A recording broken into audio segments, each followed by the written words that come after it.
Look at the line of sight. You know, it doesn't block your field of view, doesn't cause any issues with anything. This thing, I love this. This is absolutely incredible. Bank Stealth Pod going in on the 2024 Silverado ZR2. This is going to go right here up in the pillar. Super easy install. I already did one on my previous truck, and currently I'm using the suction cup mount, which has not been treating me kindly. So we're going to go ahead and pull this off. And the way to do it is to pull off this cover. We're going to pull off this cover up here. There's some 10 millimeters behind there. You unbolt that. Pull off this weather strip right here. Pull it away. And then you're going to be able to pull the actual whole piece off. And then we're going to drill a hole. I know that sounds scary, but it's super easy. Don't get too concerned. I'm going to start tearing this off. This is the lower piece. We're going to go ahead and just pop this off without scratching anything. Now we see the 10 millimeter bolt exposed.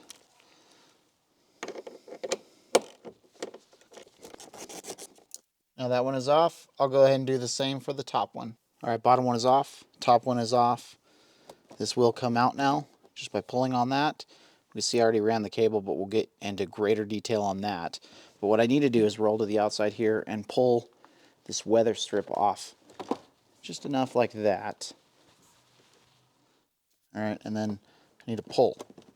I need to do it with two hands though, so I'm going to set the camera down. All right, just got it off. What it is just a little push clip. You're pulling out that way.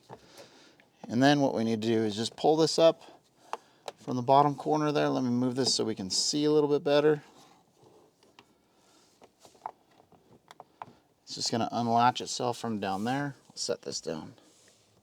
Let's see if we can get this.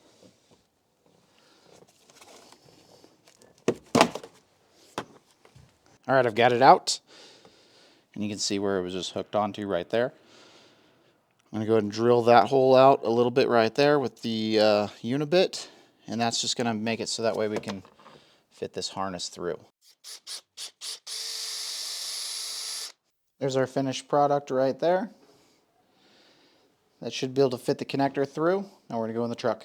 I already routed the cable up through here in my initial install of this iDash. But what I'm going to go ahead and do is show the full way that I did it, and that is by pulling off this panel. This panel was difficult to get back on, but if we pay attention while we're taking it off, it'll help the reinstallation. So pay attention as how it comes off, because it is part of this weather strip. It's like in between, in the middle. So what I'm going to do is I'm going to start to pull the weather strip off, and at the same time I'm going to pull this panel off, and then I need to get a little bit more feed through here.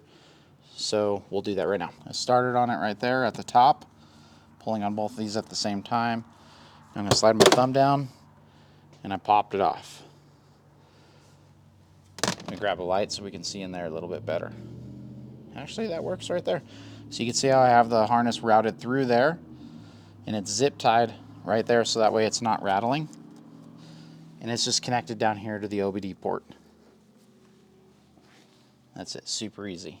So what I have here is the connector is threaded through, and I'm starting to reinstall this right now. But I want to point out, do not try to drill this hole with the panel in place, because your airbag is back here and it's not worth the risk. So make sure you pull this out. It doesn't take that much. You saw how I pulled it out. It's real basic. Now I'm going to work this in and make sure I don't scratch any components over there.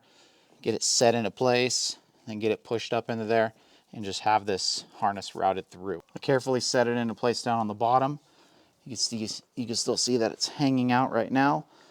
Watching for that airbag, making sure that I get this clip in at the precise spot that it needs to go, and then I'll push it into place using two hands, and then I'll start to work with the weather strip as well as this side panel. Before I set this panel into place, I'm going to go ahead and show how I have my harness. Since I already have this zip tied up there, I just kind of pulled on this wire just enough so that way it came out enough right there that it'll work for my gauge.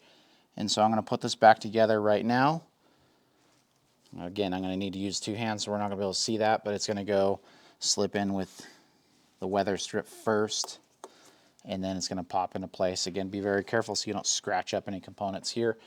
And then I'm going to go ahead and put the weather strip back on. We'll throw the gauge on. I went ahead and started the 10 millimeter bolt up top here, and then down here you can see there's the Allen bolt in there, provided with the Banks kit, and we have the washer as well.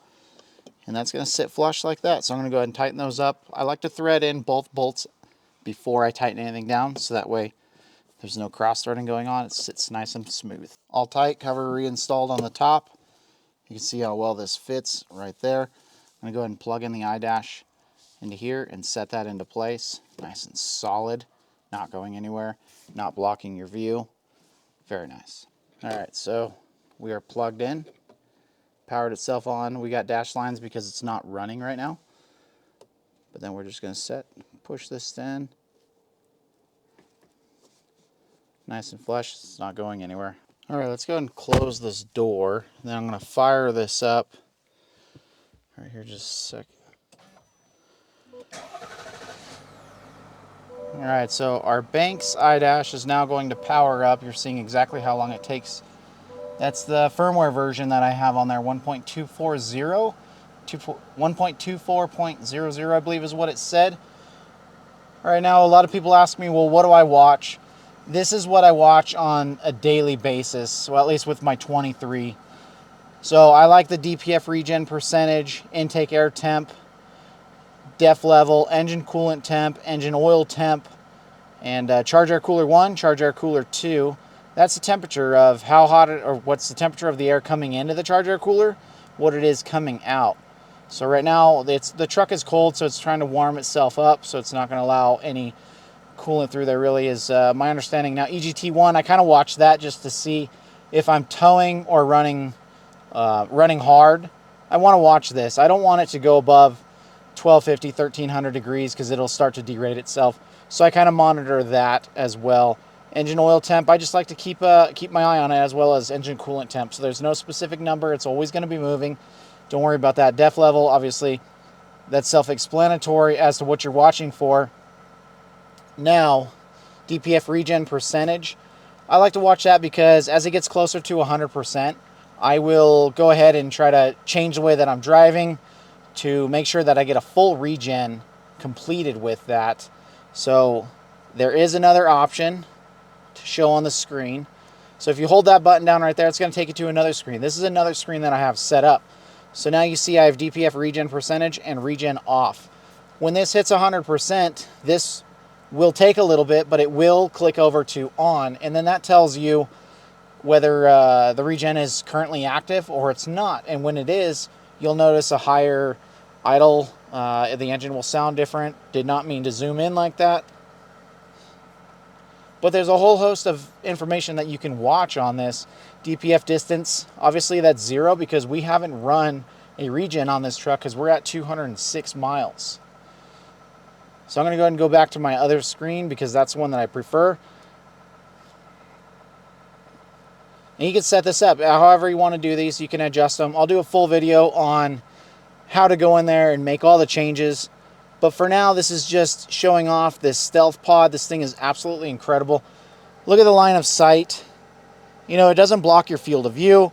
Doesn't cause any issues with anything. This thing, I love this. This is absolutely incredible. But there we have it. We're right there. We're at 77%. We've gone 200 miles. So this will probably start a regen around 300, 350 miles. And now I know, and I can continue a highway drive to complete that if I wanted to. However you want to do it. These will function on their own with the regens on and off. So if you don't have this percentage and you don't know, it doesn't matter. The trucks are designed to work with the regen. But there we go. Look at that field of view. So much better. I do think I want the dual pod. I think that's going to be able to give me extra data. And we're going to work on that in the future. But for now, go get yourself a Banks Stealth Pod. This is a pre-production piece. I forgot to mention that. That's why it looks the way that it does. They're currently available in a full production piece, which is a lot smoother. Now that it's going to come in black, though, you're still going to need to paint it to match your truck interior. So the paint is offered on the Banks site. Make sure you grab some of that. But this is a datamonster right here. You can get it with or without data recording. This one will record data, and I use that for towing. But whatever your use is, get the Super Gauge datamonster. Whatever it is, just grab an iDash and a Stealth Pod.